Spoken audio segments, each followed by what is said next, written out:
नमस्कार साथियों। आज की इस वीडियो में हम बात करने वाले हैं हेपेटाइटिस के बारे में कि हेपेटाइटिस क्या होता है, हेपेटाइटिस कितने प्रकार का होता है, हेपेटाइटिस होने पर हमें कौन कौन से टेस्ट करवाने चाहिए और हेपेटाइटिस के बचाव के लिए हमें क्या क्या करना चाहिए। हेपेटाइटिस दो शब्दों से मिलकर बना हुआ है, हेप प्लस टिस। हेप का अर्थ होता है जिगर या यकृत, जिसको इंग्लिश में लीवर कहते हैं, और टिस का अर्थ होता है सूजन यानी कि इन्फ्लामेशन, जिसको हम कहते हैं लीवर की सूजन या फिर यकृत की सूजन। लीवर इंसान का सबसे बड़ा और भारी आंतरिक अंग है और इसका औसतन वजन 1.6 किलो या फिर 3.5 पाउंड होता है। शरीर में लीवर के 4 प्रमुख कार्य होते हैं। पहला कार्य बाइल जूस का निर्माण करना और दूसरा कार्य वसा, प्रोटीन और कार्बोहाइड्रेट का मेटाबॉलिज्म करना।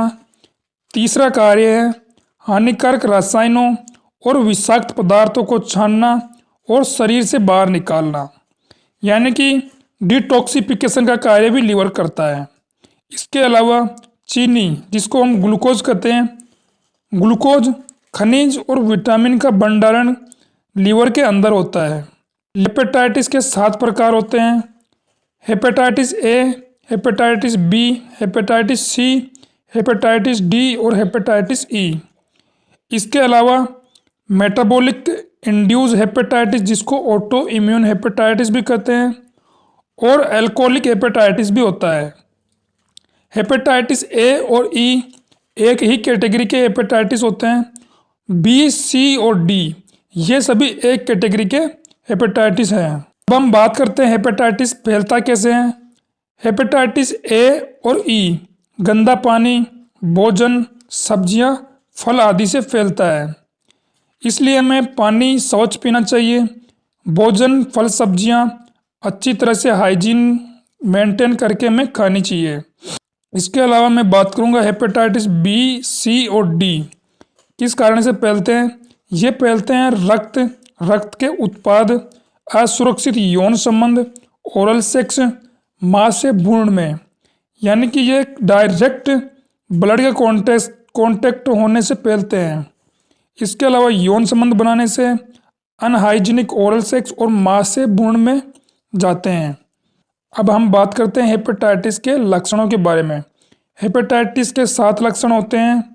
1, थकान, जिसको हेपेटाइटिस होगा उसको लगातार थकान बनी रहेगी। दूसरा लक्षण है फ्लू जैसे लक्षण, जिसके अंदर पेशेंट को कंटिन्यू फीवर बना रहेगा। तीसरा लक्षण है पेशाब का पीला होना, क्योंकि ब्लड के अंदर बिलीरुबिन की मात्रा अधिक होगी जो पेशाब के थ्रू बाहर निकलेगी, इसलिए यूरिन का कलर पीला दिखाई देगा। पीला मल, पेट में दर्द होना, भूख में कमी और वेट लॉस। अब हेपेटाइटिस होने के 6 प्रमुख कारण होते हैं, जिसके अंदर पहला कारण है वायरल इन्फेक्शन और ये सबसे मुख्य कारण है हेपेटाइटिस होने का। इसके अलावा दूसरा कारण है ऑटो इम्यून डिसऑर्डर। तीसरा कारण है एक्सेसिव यूज ऑफ एल्कोहल, शराब का अधिक मात्रा में सेवन करना। चौथा कारण है मेडिसिन, कुछ प्रकार की ऐसी मेडिसिन होती है जिसके यूज से हेपेटाइटिस होता है। पांचवा कारण है फैमिली हिस्ट्री, यदि किसी के परिवार के अंदर उनके पूर्वजों को हेपेटाइटिस है तो उनके बच्चों को हेपेटाइटिस होने की संभावना अधिक रहती है। छठा कारण है लाइफस्टाइल, जिस प्रकार से मोटापा, जिसको मोटापा होता है उसको हेपेटाइटिस होने की संभावना अधिक रहती है। अब हेपेटाइटिस की स्टेज के बारे में हम बात करते हैं तो हेपेटाइटिस की पहली स्टेज हेपेटाइटिस ही होती है, जिसको ठीक करना आसान होता है। जब हेपेटाइटिस दूसरी स्टेज में जाता है तो उस कंडीशन को फाइब्रोसिस कहते हैं।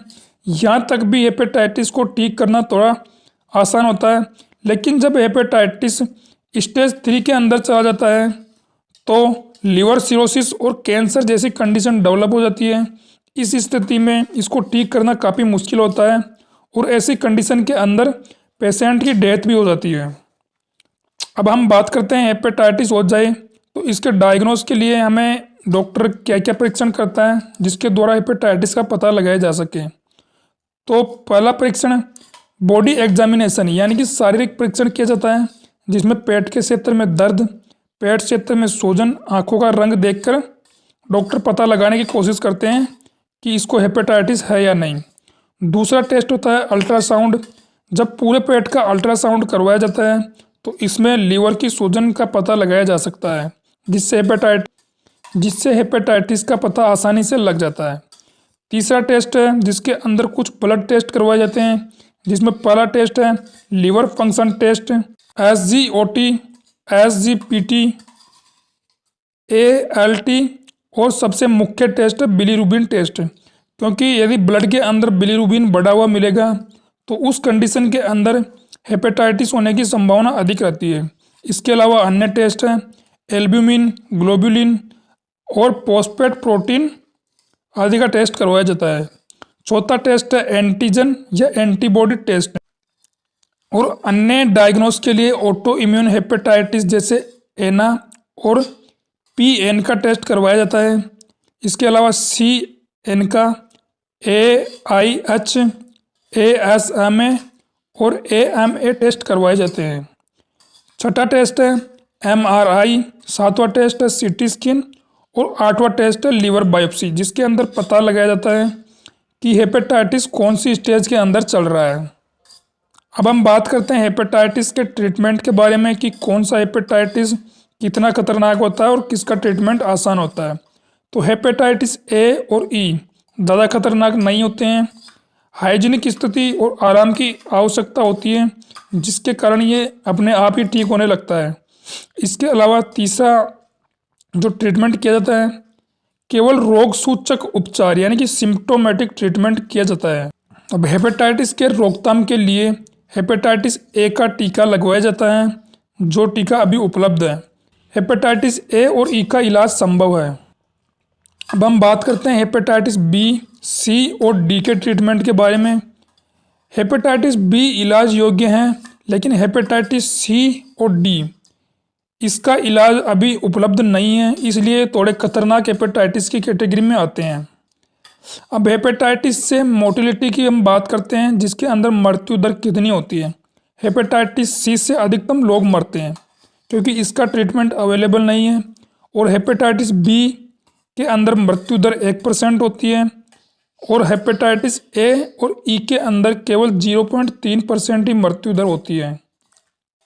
अब हम बात करते हैं हेपेटाइटिस की वैक्सीनेशन के बारे में। हेपेटाइटिस A, B के लिए टीके उपलब्ध हैं, जो कि A2 और B3 के नाम से अवेलेबल है। हेपेटाइटिस C, D और E के लिए टीके अभी अवेलेबल नहीं है। तो इस कंडीशन में हमें हेपेटाइटिस से बचाव ही उपचार होता है।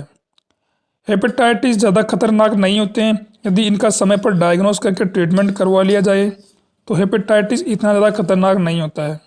तो दोस्तों, ये थी हमारी वीडियो हेपेटाइटिस के बारे में।